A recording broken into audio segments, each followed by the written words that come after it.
Faut-il investir dans les large caps italiennes? C'est ce qu'on va regarder ensemble dans cette vidéo. Pensez à vous abonner à la chaîne, activer la cloche si ce n'est pas déjà fait. On commence tout de suite avec le top 10 de la cote italienne. Donc je suis allé sur le site de Top Market Cap, j'ai récupéré le top 10 ici et je vous ai préparé la watchlist. Comme d'habitude, les colonnes, symboles de cotation boursière, nom de l'entreprise, industrie, market cap, croissance, les multiples de valorisation, la rentabilité ici, l'endettement, le rendement du dividende et de l'actionnaire, free cash flow par rapport au bénéfice net et payout ratio. On commence avec la première entreprise de la liste qui est Unicredit, la première banque italienne, 101 milliards de dollars de market cap, 9,7% de croissance du chiffre d'affaires. Donc ça inclut à mon avis de la croissance externe, vu que le secteur bancaire est mature en Europe. On est à 9,9 en ratio court-bénéfice. C'est moins de 10, mais bon, pas vraiment bien moins. Donc on n'a pas vraiment beaucoup de décotes sur Unicredit. On n'a pas de décote sur actifs tangibles. C'est ce qu'on veut pour une banque. Donc là, on n'a pas de marge de sécurité. Rendement des fonds propres à 15%, c'est bon pour une banque. Il faut au minimum 10% pour une banque, hein, vu le niveau de levier qui est engagé. On est à 5,2 en rendement du dividende, qui est pas mal. Ça nous fait à peu près 5 milliards d'euros, de dollars, hein, pardon, oui, qui sont en dollars ici, de verser en dividende. On est à, voilà, 50%, 55% de payout ratio, donc c'est soutenable à ce niveau. Unicredit, c'est pas assez décoté, il n'y a pas assez de marge de sécurité pour que ça soit intéressant à mon avis. Ensuite, on a Intesa Sanpaolo. On est sur la deuxième banque italienne, à peu près 100 milliards de dollars de market cap, pareil, 9,9% de croissance. Je pense que c'est la croissance externe. Pas de décote, enfin, ratio court-bénéfice à 10,4, il n'y a pas assez de décote. Et pareil pour les actifs tangibles. La décote sur capital propre tangible, on n'a pas assez de décote. Donc là, il n'y a pas de marge de sécurité. 13,5 en rendement des fonds propres, c'est plutôt bon. On a 7 en rendement du dividende, mais ça fait un payout ratio qui est élevé, hein. Ça fait 7 milliards sur 9,7. Ça fait 75% à peu près, c'est un peu dangereux. Donc, Intesa Sanpaolo, pareil, à mon avis, il vaut mieux s'en tenir à l'écart. Ensuite, on est sur Enel, l'opérateur, le fournisseur d'électricité italien, 94 milliards de dollars de market cap, décroissance en rythme annualisé sur 5 ans, moins 0,7%. Bon, c'est un secteur qui est très mature, donc à mon avis, c'est pas très gênant, hein, qu'il y ait des décroissance, puis l'entreprise doit être affectée par les prix de l'électricité également. On est à 9,1 en valeur d'entreprise sur EBITDA, 12,8 en ratio co-bénéfice, 23 en ratio co-free cash flow. Donc là, les free cash flow plus bas que les bénéfices nets, à mon avis, il doit y avoir une dépense en capital qui est assez élevée et ça impacte les free cash flow parce qu'on peut s'attendre à ce que ce genre d'entreprise dégage des free cash flow, au contraire, puisque c'est très mature, il n'y a plus besoin d'injecter du capital. Bon, en tout cas, les multiples sont raisonnables si on omet le price free cash flow. La rentabilité est correcte pour une entreprise qui est intensive en capital, hein, 8,6% de rendement des capitaux investis. 2,7 fois l'EBITDA en dette nette, c'est un peu lourd, mais bon, pour une utilities, c'est soutenable. Là, on peut aller jusqu'à 5 pour une utilities. On a 6,3 en rendement du dividende, ça c'est intéressant, mais le payout ratio est quand même élevé, hein, 77%. Il y a peut-être un peu de dilution aussi, il faut vérifier là. Bon, en fait, ça a même versé partiellement à crédit, puisque les free cash flow sont plus bas que les bénéfices nets. Donc, à mon avis, pas soutenable ce niveau de dividende. Enel, à mon avis, c'est pas assez qualitatif. Ferrari, on est sur un autre profil de l'automobile, mais en fait, c'est plutôt du luxe. 85 milliards de dollars de market cap, 12,1% de croissance du chiffre d'affaires en rythme annualisé sur 5 ans. C'est une croissance organique, donc c'est très bon. Les multiples sont très élevés, hein. Ça reflète la croissance et la qualité, hein, 23,6% en rendement des capitaux investis. Donc, ouais, société très rentable et très qualitative, mais bien sûr très chère du coup. Il faut voir les multiples 12-24 mois où ils sont, mais bon, je pense que ça reste cher payé.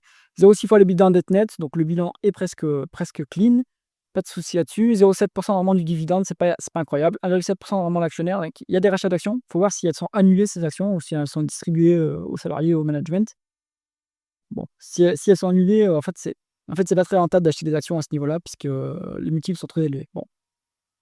28 en payout ratio, free cash flow plus élevé que les bénéfices nets. On est soutenable sur ce dividende qui est pas très élevé, il pourrait être augmenté quand même. Donc Ferrari, si vous voulez rentrer sur Ferrari, il faut la garder très longtemps, hein. Il faut la garder plus de 5 ans parce que en cas de déception sur la publication, les multiples vont se dégonfler très vite. Donc il faut être capable d'encaisser des grosses moins-values sur ce titre. Après, ça, évidemment, une action suit la croissance des bénéfices et sur la longue route, si vous prenez du Ferrari, vous allez avoir la croissance de ces bénéfices qui sont cette croissance plutôt élevée. Donc, gardez en tête. Ensuite, on est sur Generali, le premier assureur italien, 56 milliards de dollars de market cap, décroissance en rythme annualisé sur 5 ans. Est-ce que l'entreprise a cédé des actifs? Il faudrait regarder. À mon avis, ça sent le changement de périmètre. Le multiple qui nous intéresse ici, c'est le multiple de ratio court-bénéfice, 14,5.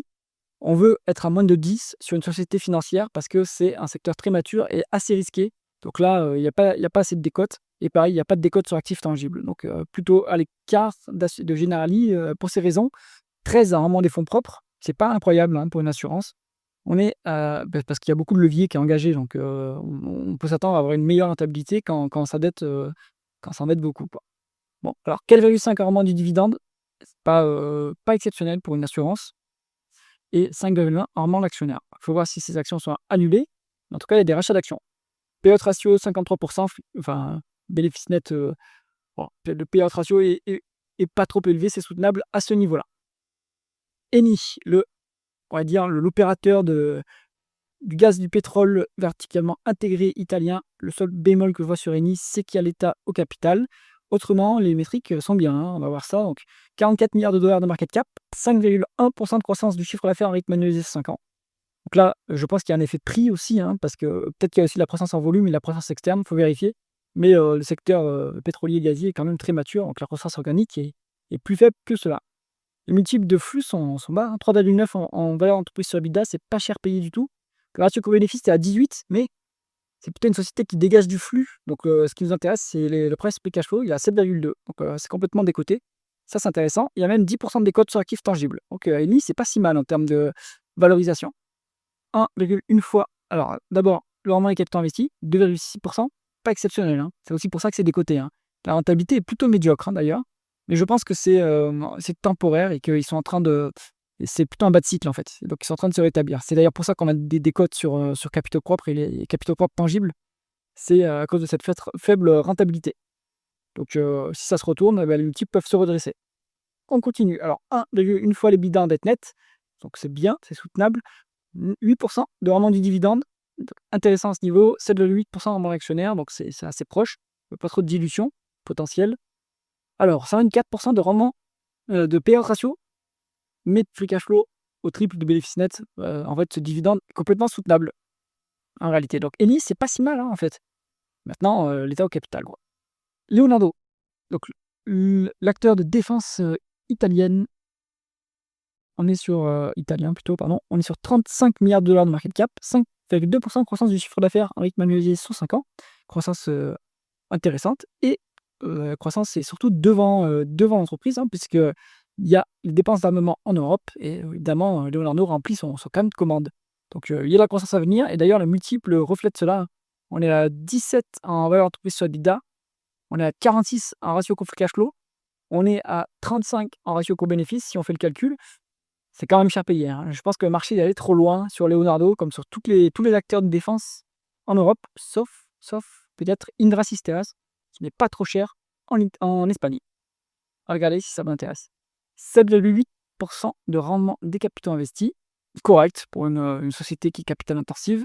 1,7 fois l'EBITDA en dette nette, c'est bon, pas trop endetté, mais bon, moyennement endetté, on va dire. 1% de rendement du dividende, 0,5 en rendement de l'actionnaire. Donc là, il est potentiellement de la dilution. Payout ratio à 16,6. Bon, les free cash flow sont plus bas que les bénéfices nets, mais il y a quand même de la marge, hein. Ce dividende, il pourrait tripler sans problème, hein. Peut-être que maintenant, il préfère conserver les cash flows pour investir dans la croissance organique. Donc Leonardo, c'est beaucoup trop cher. On passe son tour. Paste Italiana, donc Italiane, pardon. Alors, assurance. Donc ça, c'est la poste italienne, mais elle a un bras assurance. C'est pour ça d'ailleurs que je pense qu'ils l'ont classé dans assurance. Alors, 28 milliards de dollars de market cap. Là, une forte décroissance. À mon avis, ça sent la cession d'actifs, hein. Peut-être l'activité traditionnelle, hein. Dites-moi ça si vous savez en commentaire. On a 21 en valeur d'entreprise sur EBITDA, 12,5 en ratio coût-bénéfice, 12,2 en ratio coût free cash flow. Alors, pardon, c'est une assurance, on va regarder que le ratio coût-bénéfice. On est au-dessus de 10, donc il n'y a pas de marge de sécurité. Et pour les actifs tangibles, il n'y a pas de décote du tout. Donc, il n'y a pas de marge de sécurité sur ce dossier. Vraiment, le fonds propre à 18, c'est quand même bon, hein, pour une assurance. 5,6 en rendement du dividende, 4,6 en rendement de l'actionnaire. Tu vois, si la dilution, s'il y a vraiment de la dilution. Payout ratio à 55%, on est soutenable sur le dividende. Bon, le point intéressant du dossier, c'est le dividende, sinon c'est pas très très intéressant. Ensuite, on est sur Terna. Alors, Terna, c'est distributeur, c'est plutôt le gérant de l'infrastructure de transport d'électricité. 21 milliards de dollars de market cap, 9,6% de croissance du chiffre d'affaires en rythme annualisé sur 5 ans. Ça, c'est assez surprenant. J'imagine qu'ils ont fait de la croissance externe, hein. C'est pas du tout une industrie qui est en forte croissance, donc à vérifier. Alors, on a que le multiple de valeur d'entreprise sur EBITDA, mais il est un peu cher, hein. 12, ça commence à être trop cher, hein, je trouve. 14, alors 5,9 en vraiment des capitaux investis. Pas très bonne rentabilité. En fait, on voit que vraiment les fonds propres est élevé parce qu'en fait, on est biaisé par. Enfin, il y a la dette, quoi. 4,3 fois les EBITDA net. Mais bon, ce type d'industrie, énorme visibilité sur les cash flows, donc ils peuvent s'endetter jusqu'à 5 fois sans problème, puisqu'ils ont des taux d'intérêt préférentiels, hein, vu qu'ils ont de la visibilité. Donc, c'est pas un souci à ce niveau-là. On est à 4,4 en rendement du dividende, mais on est négatif en rendement actionnaire. Donc, il faut voir. Là, il y a peut-être potentiellement de la dilution et en fait, ça neutralise complètement le dividende, donc c'est pas très intéressant. Free cash flow négatif, donc ça, c'est versé à crédit en plus. Voilà. Bon. Terna, je pensais que c'était plus qualitatif que ça, mais non, je trouve ça plutôt mauvais, plutôt à l'écart pour l'instant, hein. Et ensuite, Snam, donc lui, c'est le géant de l'infrastructure de transport de gaz. 20 milliards de dollars de market cap, 6% de croissance du chiffre d'affaires en rythme annualisé sur 5 ans. Ça m'a l'air élevé, hein. Peut-être qu'il y a aussi, alors peut-être qu'ils profitent aussi de la hausse des coûts de l'énergie, hein. Ça a dû les aider. On a 11,1 en valeur d'entreprise sur EBITDA. Raisonnable encore, ça va, pas trop cher. 13,4 en ratio coût-bénéfice. Free cash flow négatif. Bon, là, il y a la dépense en capital et ça impacte les free cash flow. Donc, bon, on est raisonnablement valorisé, mais il faudra voir si les free cash flow reviennent les années suivantes. 5,3 en rendement des capitaux investis. Médiocre rentabilité, mais rendement des fonds propres à 16% parce qu'on a beaucoup de dettes. 5,5 fois, donc c'est élevé, hein. Même pour une utilities, au-delà de 5, ça commence à être élevé. Donc là, ça impacte le résultat net, hein, via les charges financières. Donc je trouve que c'est un peu trop endetté quand même comme dossier. On a un rendement du dividende à 5,5, un rendement actionnaire à 5,1. Bon, free cash flow négatif, donc ça c'est versé à crédit. Snam, pareil, c'est pas assez qualitatif, je trouve. Donc dans la liste, en fonction de votre profil, eh bien, il n'y a pas grand-chose qu'on peut faire, hein. Si vous faites de la croissance, on peut aller sur Ferrari. C'est pas si mal.